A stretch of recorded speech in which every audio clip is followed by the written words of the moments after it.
You told me things I never know. I showed you love you never showed. But then again, when you cry, I'm always at your side. You tell me about the love you had, and I listen very eagerly.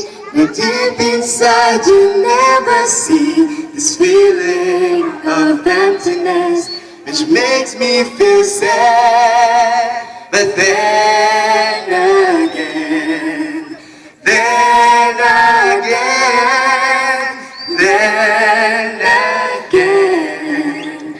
I'm glad. Happy birthday! Ismail naman dyan. Ayan, talaga namang malaanghel ang mga boses. Yung isa, maganda, yung isa, gwapo.